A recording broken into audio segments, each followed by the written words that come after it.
Voilà, on va partager ensemble ce matin la parole de Dieu. Et pour introduire, j'aimerais faire cette remarque sur le fait qu'il y a de plus en plus souvent des séries à la télévision. Et en particulier, il y a ce qu'on appelle des séries de télé-réalité, en particulier avec des sports extrêmes ou des actions extrêmes. Alors, je suppose que vous connaissez au moins l'une ou l'autre de ces jeux qu'on peut regarder en famille. Koh-Lanta, un autre jeu qui a eu lieu il y a quelque temps qui s'appelle The Bridge. Vous avez des équipes qui doivent ensemble construire un pont dans une île déserte. Ou cet autre jeu que peut-être certains ont vu qui s'appelle Wild, une course de l'extrême où on met des personnes comme vous et moi avec des spécialistes de la survie et on leur demande de faire un parcours en se débrouillant. Ou encore cette autre émission qui a eu lieu qui s'appelle The Island, où on a mis donc des gens sur une île déserte et on les a laissés un temps pour qu'ils apprennent à se débrouiller. Alors il y a des points communs entre ces différentes émissions. Le premier point commun que j'y vois, et j'aurais sans doute pu en prendre d'autres, je ne suis pas un spécialiste, c'est que les gens qui sont là le sont par choix. Le sont par choix.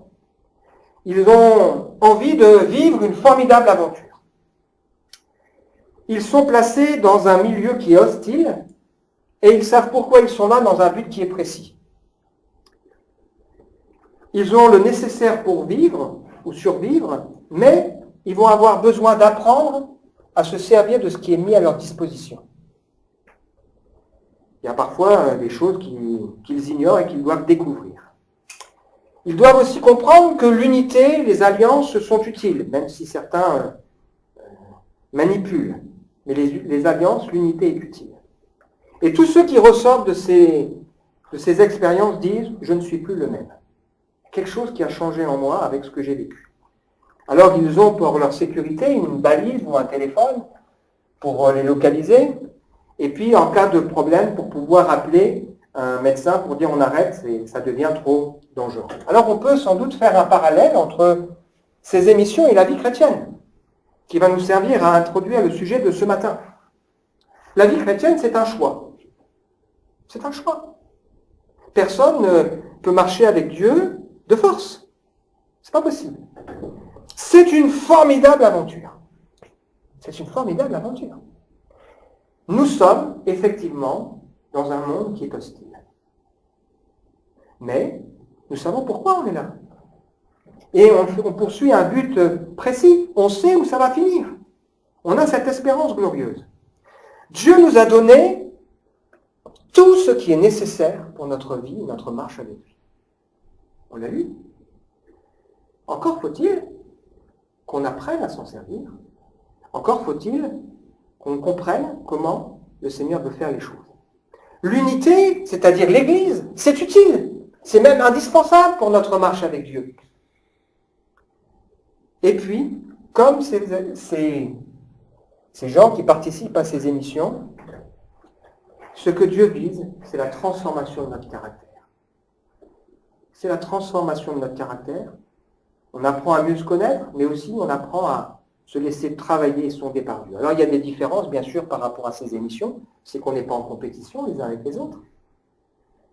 C'est que le trésor auquel nous on aspire, c'est pas un peu d'argent, mais c'est un trésor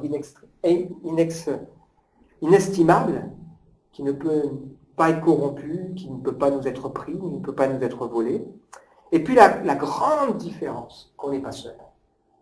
On n'a pas comme les autres un téléphone qu'on a le droit d'utiliser qu'en cas de besoin. Nous, on a la possibilité de prier, de demander à Dieu, de chercher sa face. On a la parole qui va nous aider au quotidien.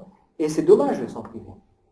On a tellement besoin de se laisser travailler par le Seigneur. Alors, dans toutes ces émissions, il y a quelque chose qui est central, c'est le feu. C'est le feu.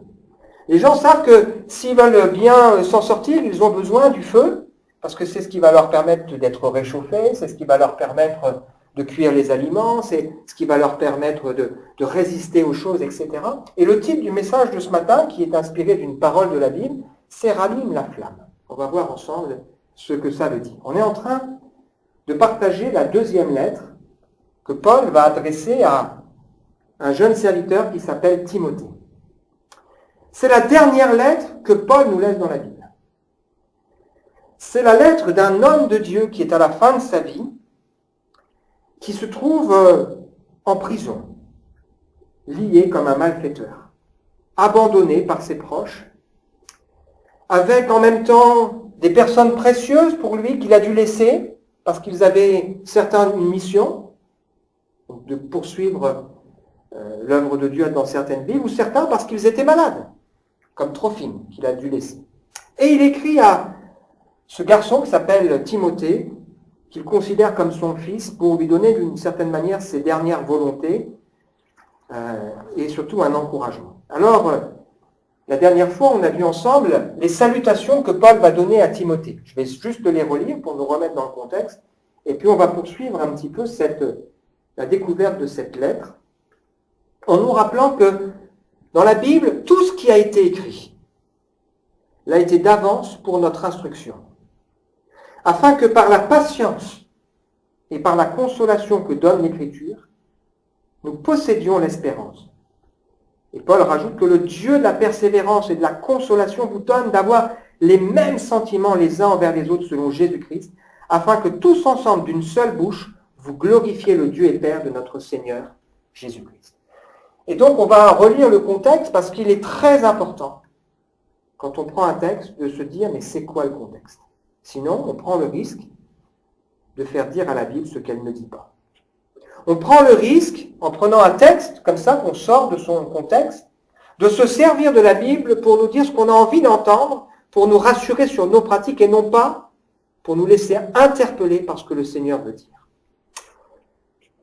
De la part de Paul, apôtre de Jésus-Christ par la volonté de Dieu, pour annoncer la promesse de la vie qui est en Jésus-Christ, à Timothée, mon enfant bien-aimé, que la grâce, la compassion, la paix te soient données de la part de Dieu le Père et de Jésus-Christ notre Seigneur. Il a peut-être besoin de ça, hein? Grâce, compassion, paix. Je suis reconnaissant envers Dieu que je sers, à l'exemple de mes ancêtres avec une conscience pure. Lorsque sans cesse, nuit et jour, je me souviens de toi dans mes prières. Je me rappelle tes larmes et je désire te voir afin d'être rempli de joie. Je garde en effet le souvenir de la foi sincère qui est en toi. Elle a d'abord habité dans ta grand-mère Loïs et dans ta mère Eunice, et je suis persuadé qu'elle habite aussi en toi. Quelle salutation, hein? Vous imaginez si quelqu'un vous écrit et vous dit « Je déborde de joie à l'idée de te voir. Je prie sans cesse pour toi, nuit et jour, et je me souviens ce que tu traverses, mais qu'est-ce que je t'aime ?» C'est ça que dit Paul à ce garçon qui s'appelle Timothée. Alors on va poursuivre ensemble le texte de ce matin, autour de ce titre, Anime la flamme. Donc on va lire quelques versets, et on va aborder ça en deux parties. La première, c'est de voir que Paul a des raisons de s'inquiéter. Peut-être que nous aussi, ce matin, on se dit, mais moi, dans ma vie, c'est quand même dur, quoi. Franchement, je ne sais pas comment ça va finir, j'ai des raisons de m'inquiéter, quoi. On va voir aussi qu'il a aussi, mais, il y a un mais, il y a des choses à dire et à rappeler que nous ne devons jamais perdre de vue. Et si on comprend ces choses, eh bien, on a des choses à faire par rapport à ça. Ça veut dire que ce que Dieu nous dit doit apporter quelque chose dans ma vie de manière concrète. Si la Bible me donne des promesses, c'est pour que je m'en empare. Si la Bible me dit des vérités, c'est pour que je m'appuie sur ces vérités. Si la Bible me reprend, c'est pour que je fasse ce qui doit être fait, sinon ça ne sert à rien. Conclusion, Paul a des raisons d'être encouragé, Timothée et nous aussi, on va le voir ensemble à la fin. Alors, si on regarde le texte à travers ces deux parties, c'est pourquoi je t'exhorte, ou je t'encourage, ou certaines traductions disent, je te rappelle de ranimer la flamme du don de Dieu que tu as reçu par l'imposition de mes mains. Je vous expliquerai ça tout à l'heure. Car ce n'est pas un esprit de timidité que Dieu nous a donné, mais un esprit de force, d'amour et de sagesse. J'ai mis une autre traduction pour qu'on comprenne. Hein. Dieu nous a donné un esprit qui, loin de faire de nous des lâches, nous rend forts, aimants et réfléchis. N'aie donc pas honte du témoignage à rendre à notre Seigneur, ni de moi son prisonnier pour lui, mais souffre avec moi pour l'Évangile, par la puissance de Dieu. C'est lui qui nous a sauvés. Il nous a adressé un saint appel.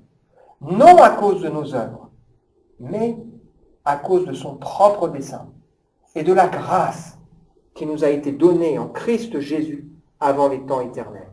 Cette grâce a été manifestée maintenant par l'apparition du Sauveur, de notre Sauveur Christ Jésus, qui a réduit à l'impuissance la mort et qui a mis en évidence, en lumière, la vie et l'incorruptibilité par l'Évangile. C'est pour cet Évangile que j'ai été établi prédicateur, apôtre et docteur. Et pour cette cause, j'endure ces souffrances, mais je n'en ai pas honte, car je sais en qui j'ai cru.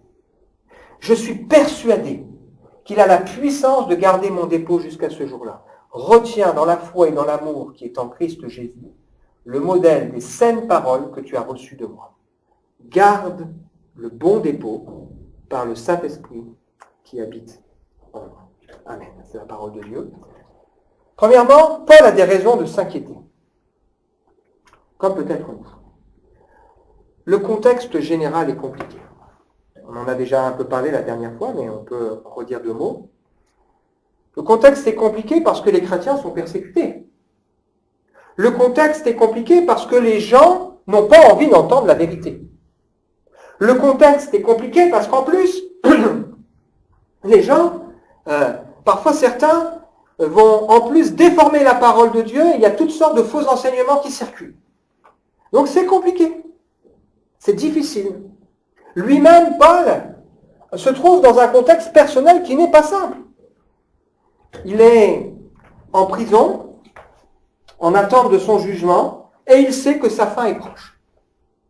Donc il a des raisons de s'inquiéter. Timothée est découragé. Timothée est découragé. Timothée est très affecté par la situation dans laquelle se trouve Paul. Il est marqué par la peur et par l'envie de baisser les bras. La Bible nous dit qu'il est gêné, nous montre qu'il est gêné et qu'il est d'une certaine manière un peu honteux de la situation dans laquelle se trouve Paul et que c'est compliqué pour lui de faire face. Parce que Timothée n'est pas un super-héros. Et tant mieux. Ça, c'est pas grave. Paul n'est pas non plus un super-héros. Il n'a pas montré qu'il était plus fort que les autres, c'est pas ça qui nous montre. Il nous rappelle que Dieu a choisi les choses faibles, celles qu'on méprise, pour confondre celles qui sont fortes. Et pourquoi Dieu a fait ça? Pour que la gloire ne revienne qu'à lui. Dieu n'a pas choisi des super-hommes qui vont être mis en avant et qui vont faire le show. Mais il a choisi des choses simples pour toucher les cœurs et toucher les vies. L'Évangile n'est pas là pour mettre en avant des personnes, mais pour mettre en avant la personne de Jésus-Christ. Elle n'est pas là pour nous faire briller par nous-mêmes, mais de nous apprendre à dépendre du Seigneur. Paul rappelle à Timothée, tu as fait une belle confession de foi devant un grand nombre de témoins, tu connais déjà la Bible depuis ton enfance, et puis tu as eu cette grâce, ta grand-mère et ta maman, elles connaissent aussi la parole de Dieu. Mais aujourd'hui, tu as tendance à avoir envie de baisser les bras parce que tu es découragé, parce que tu as peur, parce que tu es lassé, parce que les circonstances te donnent l'impression qu'elles sont plus fortes que toi. Et peut-être qu'on peut se poser la question pour nous. Qu'est-ce qui peut par moment nous arrêter? Qu'est-ce qui nous arrête? Qu'est-ce qui par moment peut nous conduire à décider d'arrêter d'avancer? L'apôtre Paul dira aux Galates, vous couriez bien, mais qui vous a arrêté pour vous empêcher d'obéir à la vérité? Cette influence, elle ne vient pas de Dieu. Un peu de levain fait lever toute la pâte. Ces Galates, ils avaient compris la grâce et là, ils voulaient retourner dans la pratique de toutes sortes d'œuvres pour marcher avec Dieu. Ils voulaient retourner à les pratiques de l'Ancien Testament. Ils disent, mais non, ça ne marche pas comme ça. Qu'est-ce qui, dans ma vie, dans nos vies, peut à un moment donné nous arrêter? Est-ce que c'est le découragement parce qu'on a été blessé? Est-ce que c'est le découragement parce que on a souffert de certaines choses, on a été déçu? Est-ce que peut-être c'est un mauvais témoignage qui nous a été rendu? Est-ce que peut-être on a vécu un échec? Est-ce que peut-être on vit dans des circonstances qui sont compliquées et que si on regarde, on se dit mais avant tu lisais la Bible, tu priais, avant T'aimer le Seigneur, parce que le but c'est ça, c'est d'aimer Dieu. Et là, qu'est-ce qui fait qu'aujourd'hui tu t'arrêtes et tu te laisses aller? Qu'est-ce qui fait ce blocage? Qu'est-ce qui conduit à une excuse? Rappelons-nous que l'évangile, c'est la puissance de Dieu pour le salut de celui qui croit. Et dans l'idée de ce texte, l'idée c'est pas le salut seulement je suis sauvé, c'est-à-dire j'échappe à l'enfer, mais c'est le salut, c'est toute ma vie avec Dieu. C'est l'évangile, c'est la puissance de Dieu qui m'apprend et qui me conduit dans toute ma vie. Qu'est-ce qui fait qu'aujourd'hui, il y a un manque d'enthousiasme? Comme nous, Timothée a besoin de savoir et de se réapproprier certaines vérités pour agir en conséquence. Un des premiers chrétiens, un serviteur de Dieu qui s'appelle Tertullien, disait que Jésus a été crucifié entre deux brigands.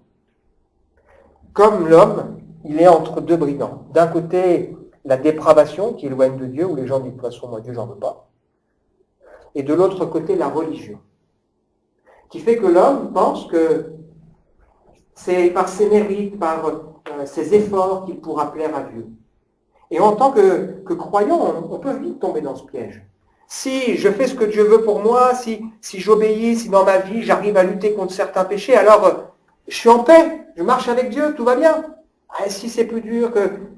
Eh bien là, je suis complètement découragé, abattu. Pourquoi? Parce que je fais dépendre les choses de moi et non de Dieu. Et la marche avec Dieu se repose sur la grâce. C'est la compréhension que Dieu est celui qui m'aime.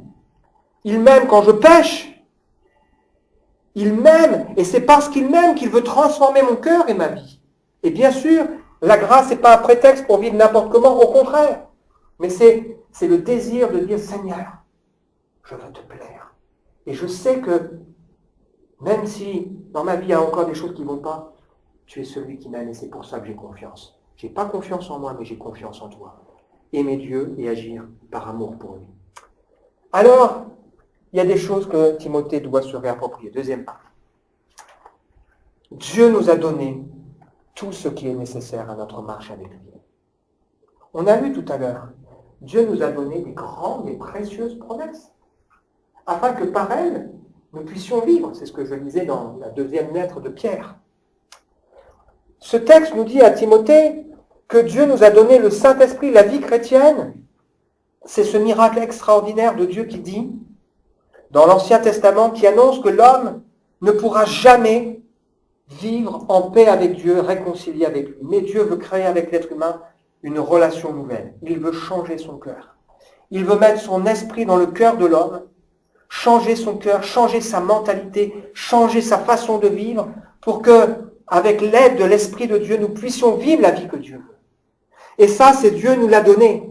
Et ce texte nous dit que son esprit veut nous rendre forts, aimables et réfléchis. Les trois choses vont ensemble. L'amour, la force, l'amour et la sagesse. Et il est important pour nous de comprendre qu'il n'y a pas l'un sans l'autre. À un moment donné, lorsque Jésus était avec ses disciples, il dit, bon voilà, on va passer en allant à Jérusalem dans une ville de Samarie, alors vous allez aller devant et puis vous allez demander qu'on nous prépare une chambre, parce que c'était la coutume, on exerçait l'hospitalité à l'époque. Et donc les disciples y vont et ils reviennent et ils disent, personne n'a voulu nous accueillir. Et vous avez à ce moment-là, donc c'est dans Luc, chapitre 9, vous pourrez le relire à la maison, vous avez Jacques et Jean qui disent, c'est pas normal, hein. Veux-tu qu'on commande le feu du ciel pour qu'il consume ces gens? Et qu'est-ce que le Seigneur va répondre? Mais vous ne savez pas de quel esprit vous êtes animés. Le Fils de l'homme, il n'est pas venu pour perdre les âmes des hommes, mais il est venu pour les sauver. La force de Dieu, c'est pas dans le fait qu'il va punir, qu'il va tout balayer. La force et la puissance de Dieu, c'est dans le fait qu'il veut transformer les cœurs et les vies. C'est qu'il veut faire passer des morts à la vie. Des gens qui sont dans un perdu loin de Dieu, qu'il veut les ramener à lui. Et ça, c'est un miracle extraordinaire. Paul raconte ceci dans la première lettre aux Corinthiens. Il dit que Dieu a choisi les choses faibles, on en a déjà parlé, et il annonce dans son message Christ crucifié qui est un scandale pour les Juifs. Pourquoi? Parce que les Juifs, ils espéraient des miracles. Et c'est pas ça que Paul est venu faire. Il est venu annoncer Christ crucifié.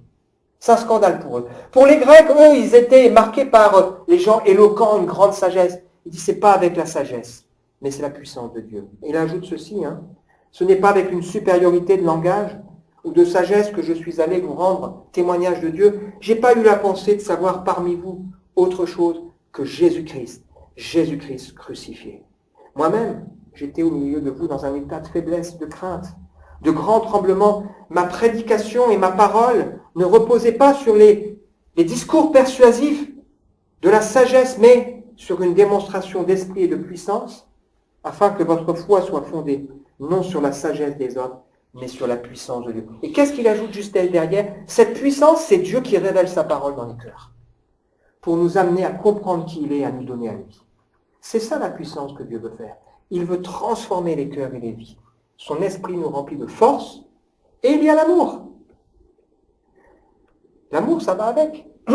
Si vous lisez la lettre que Paul laissera aux Corinthiens, où il parle des dons spirituels, le chapitre qui suit, c'est le chapitre concerné à l'amour, consacré à l'amour. Et qui nous dit, si je n'ai pas l'amour, je ne suis rien. Je peux parler la langue des hommes, des anges, si je n'ai pas l'amour, je ressemble à un airain qui résonne, à une cymbale qui retentit. Je peux avoir toute la connaissance, je peux donner tous mes biens, si je n'ai pas l'amour, ça ne sert à rien. Parce que Dieu veut qu'on aime les gens. Et c'est l'amour qui va faire que les autres seront touchés par notre témoignage. Quand à un moment donné, un jeune homme est venu vers Jésus en disant « Maître, que dois-je faire pour hériter la vie éternelle ?» Jésus lui dit « Tu connais les commandements. » Ok, il dit « J'ai respecté ces commandements, mais j'ai l'impression qu'il me manque quelque chose. » Et c'est Jésus qui savait que cet homme était fort riche, lui dit « Va, vends tout ce que tu as donné aux pauvres. » Et cet homme, alors là, ça ne lui plaît pas l'évangile. Il n'est pas prêt à renoncer à son Dieu à lui. Et la Bible nous précise, Jésus l'aima. Même si cet homme n'a pas écouté Jésus. Jésus l'a quand même aimé. Et l'Esprit de Dieu nous remplit de force, d'amour et de sagesse. C'est pour ça que la première caractéristique du fruit de l'Esprit, c'est l'amour. Si je dis que j'ai la vie de Dieu en moi, je dois aimer mon prochain. Respecter les commandements de Dieu. T'aimes ton prochain et t'aimes Dieu. 2 commandements pareils. Et ça, c'est pas l'être humain qui peut le provoquer, c'est le Saint-Esprit dans nos vies. L'amour et aussi la sagesse ou la réflexion. Quand la Bible nous raconte l'histoire d'Étienne, le premier martyr chrétien, la Bible nous dit que personne ne pouvait résister à sa sagesse. Pourtant, il a été quand même lapidé. Et la Bible nous insiste dans nos vies pour qu'il y ait cette sagesse en nous qui nous conduit à être des hommes qui marchons avec Dieu. Il y a un terme qui revient 8 fois dans la Bible, en particulier dans ce que Dieu dit à Timothée, à son serviteur, c'est la sobriété. Je veux que le responsable soit irréprochable, mari d'une seule femme, je veux qu'il soit sobre. Les femmes aussi, elles doivent être honnêtes et elles doivent être sobres. Toi, mon enfant, sois sobre en toutes choses. Dans l'épître de Pierre, il nous est dit, soyez sobres et veillez. Le diable rôde comme un lion rugissant. C'est quoi la sobriété? La sobriété, c'est le contraire de l'ivresse. L'ivresse, c'est le fait qu'à un moment donné, on perd la maîtrise. On perd la conscience de la réalité. Et Dieu veut qu'on soit sobre, qu'on soit équilibré. Dans ce contexte où Paul dit à Timothée, il y a des temps difficiles où les gens ne voudront plus entendre la parole de Dieu. Toi, tu prêches la parole de Dieu, tu fais l'œuvre d'un évangéliste, mais tu es sobre. Tu le fais avec sagesse et avec intelligence. Donc, en comprenant ces choses, le Saint-Esprit qui veut nous rendre forts, aimables et réfléchis, qu'est-ce que Paul dit à Timothée? Toi, tu ranimes. Tu ranimes ce que tu as déjà reçu. Alors, il évoque une expérience particulière qu'a vécue Timothée, puisque il est là question du ministère, où quand Paul a appelé, quand Timothée a été appelé au service, il a été reconnu, accepté, validé par l'Église, et donc Paul et les anciens ont prié pour lui en lui imposant les mains pour demander la bénédiction de Dieu sur sa vie. Et ça nous rappelle aussi cette chose importante, c'est que le service qu'on peut avoir, qu'on peut faire pour le Seigneur, c'est pas nous qui décidons, mais c'est Dieu qui décide. Et ce service, cet engagement, il doit être confirmé aussi par les témoignages des autres. Lorsque j'ai été appelé au service de Dieu, j'étais 92, mon pasteur avait à cœur que je puisse rentrer dans l'œuvre de Dieu. Il a été voir un pasteur qui ce jour-là avait prié et il avait dit « J'aimerais que quelqu'un vienne me voir en me disant « Tu n'aurais pas besoin d'un gars ». Et quand il est arrivé vers lui, il lui dit « Tu n'aurais pas besoin d'un gars ». Exactement la parole qu'il avait dite. Ils viennent me voir tous les deux et ils me disent « Raphaël, est-ce que tu veux rentrer dans le service de Dieu ?» Et cette semaine-là, j'avais prié et jeûné parce que je croyais que le Seigneur voulait m'appeler. Et une confirmation des choses. Quand quelques années plus tard, j'ai décidé de changer l'orientation de ma vie et de me consacrer à l'œuvre de Dieu, j'ai fait un courrier que j'ai envoyé à l'église de Nancy, puisque j'étais ancien avec les gens de Nancy, et ce jour-là, il y avait 2 responsables de notre association d'église qui étaient sur Nancy. Et donc Guido, le responsable, que vous avez déjà vu ici, me dit « Raphaël, est-ce qu'ils sont là? Est-ce que tu acceptes que je leur montre le courrier ?» Je dis « Oui, bien sûr. Il n'y a pas de problème. » Donc il va voir ses 2 frères, Étienne Gros-Renaud et Thierry Uzer. Thierry Uzer, je ne connaissais pas. Et au moment où il arrive, il donne le courrier, les 2 frères se regardent, ils disent « Mais on vient de prier pour Raphaël. » Il y a confirmation. Il y a confirmation des choses. Et ça, c'est important. Et Paul dit à Timothée ici, ranime ce que tu as déjà reçu. C'est-à-dire, c'est ta responsabilité. Ne te laisse pas décourager. Dieu nous a donné quelque chose. Et il est important pour nous de nous rappeler que la force est en nous. La deuxième leçon que Timothée doit se rappeler, c'est que la souffrance, ça fait partie de la vie chrétienne. Vous savez ça? La souffrance, ça fait partie de la vie chrétienne. Mais, en même temps, la consolation aussi, et l'espérance aussi. Si quelqu'un veut suivre Jésus, il y a un prix à payer. C'est pas facile. Mais c'est rien comparé à ce qui nous attend après. Quand on voit aujourd'hui ce que les gens, parfois, ils sont prêts à sacrifier pour eux, pour une folie. Vous avez des gens qui font des marathons, c'est la grande mode. D'ailleurs, j'en ai connu, au boulot, des gens qui font des marathons. Je ne parle pas d'un marathon de quelques kilomètres, mais de dizaines, voire de centaines de kilomètres. Ce sont des gens, ils sacrifient tout pour ça, pour une passion. Des gens qui sont prêts parce qu'ils ont un but, un objectif dans la vie. Il y a un prix à payer, mais il y a un objectif beaucoup plus important et beaucoup plus grand. En même temps, la consolation abonde. Quand à un moment donné, Paul, qui était malade dans sa chair, on peut penser que c'était avec ses yeux, le Seigneur, il a prié pour que Dieu le guérisse et Dieu a dit non. Et la parole qu'il a reçue, c'est « ma grâce te suffit ». Car ma puissance s'accomplit dans la faiblesse. Dieu fait son œuvre malgré tout. Et Dieu veut nous conduire. La question de fond pour nous, c'est à qui on veut plaire. Paul dit à Timothée, n'aie pas honte, continue. À qui on veut plaire? Si on veut se plaire à nous-mêmes, des fois on est déçu, on est triste. Mais si c'est au Seigneur qu'on veut plaire, si c'est à lui qu'on veut honorer, qu'on veut respecter, eh bien là, les choses prennent une tournure différente. Dieu est celui qui nous aime. Et c'est ça qui compte. C'est ce que Dieu pense de nous qui compte. C'est son jugement qui est le plus important. Et Paul rappelle à Timothée que Dieu est là et il ne permettra pas qu'on aille au-delà de ce qu'on peut supporter. Parce que si Dieu est avec nous, et c'est ça qui compte, qui sera contre nous? Donc n'aie pas honte, rends témoignage. C'est-à-dire vis l'évangile. Montre l'évangile dans ta vie. Douceur, amour, force. Témoigne de l'évangile. Montre cette joie que tu as de connaître le Seigneur. Je veux que vous sachiez, c'est ce que Paul écrit aux Philippiens, frères et sœurs, que ce qui m'est arrivé, mais en prison, a plutôt contribué au progrès de l'évangile. Ah bon? On met Paul en prison et il écrit une lettre en disant, écoutez les gars, finalement, ce qui m'est arrivé, ça a contribué au progrès de l'évangile. Personne, dans le prétoire et partout ailleurs, n'ignore que c'est pour le Christ que je suis dans les chaînes. La plupart d'ailleurs des frères, dans le Seigneur, ont été encouragés par mes liens. Et ils ont plus d'assurance pour annoncer la parole de Dieu. C'est une folie, mais c'est la grâce de Dieu. On se dit, mais si lui tient bon, si malgré tout, il tient bon, ça veut dire que ça veut dire qu'il a compris quelque chose. C'est-à-dire qu'il y a quelque chose de plus grand, de plus important. Et un auteur des premiers siècles disait que le sang des martyrs chrétiens, parce qu'il faut se rappeler qu'au premier siècle, les chrétiens étaient souvent mis à mort et la plupart des disciples de Jésus vont mourir.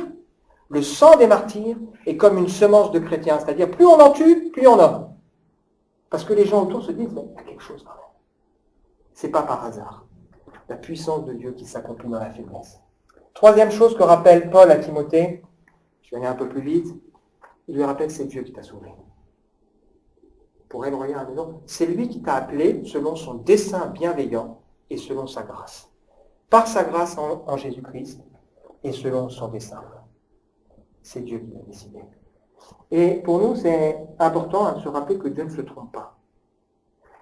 Si Dieu décide dans sa bonté de se révéler à nous, c'est pas par nos mérites, il ne se trompe pas.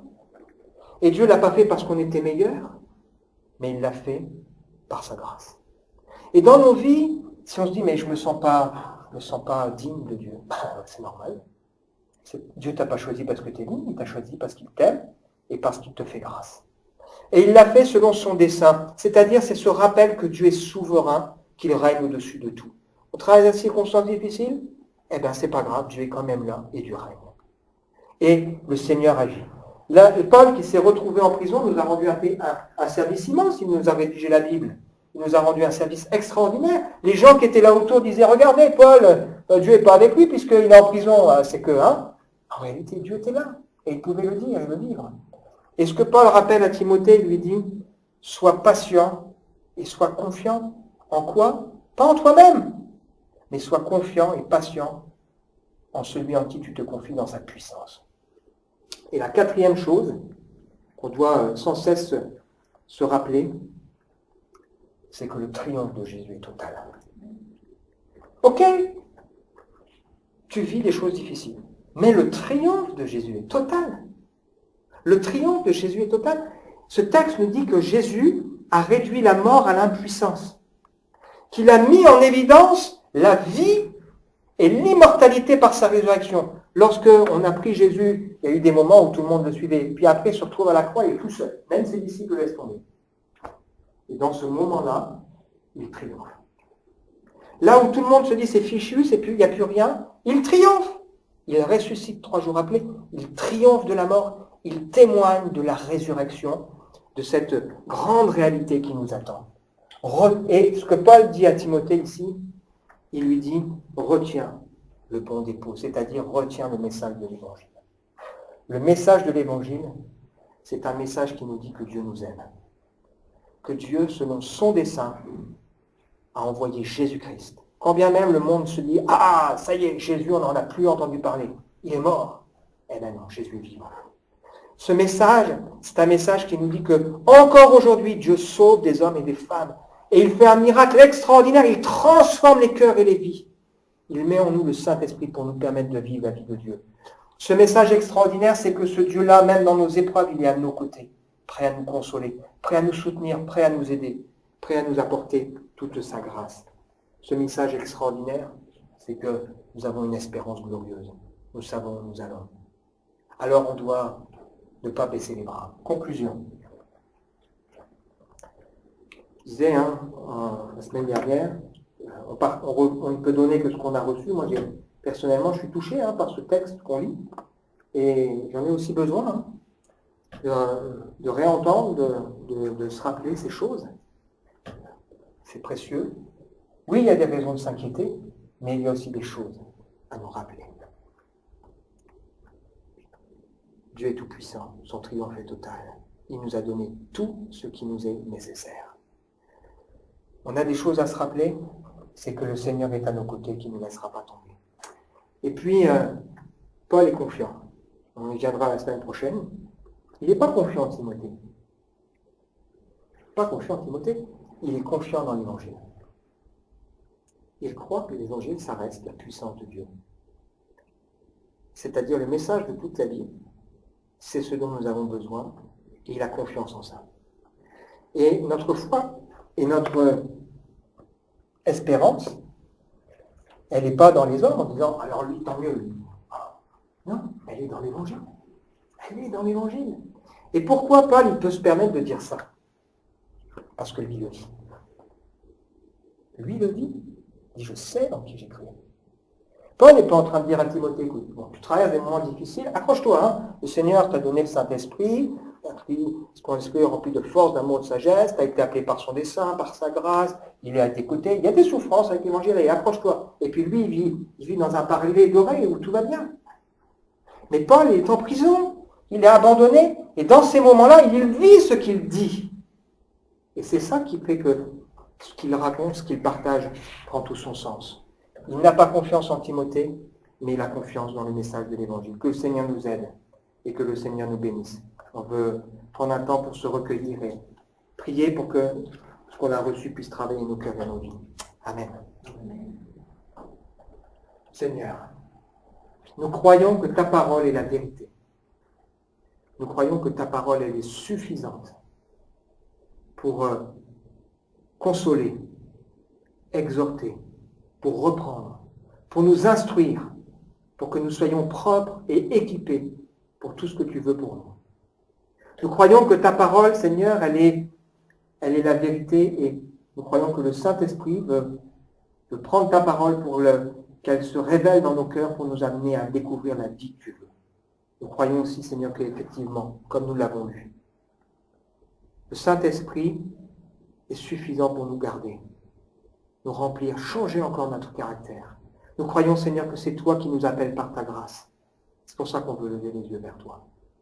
Je te prie ce matin, Seigneur, pour que personne ne se laisse décourager, que personne ne reste en arrière, que personne ne se laisse bloquer peut-être par des déceptions, par des échecs, par ses propres manquements, mais qu'ensemble nous regardions à toi, en nous rappelant cette espérance extraordinaire. Tu aimes ceux qui sont autour de nous, qui sont perdus et tu veux les sauver. Et tu es, Seigneur, celui qui veut accomplir une œuvre grande, belle et glorieuse. Nous sommes là devant toi, Seigneur, et nous voulons nous attendre à toi. Amen.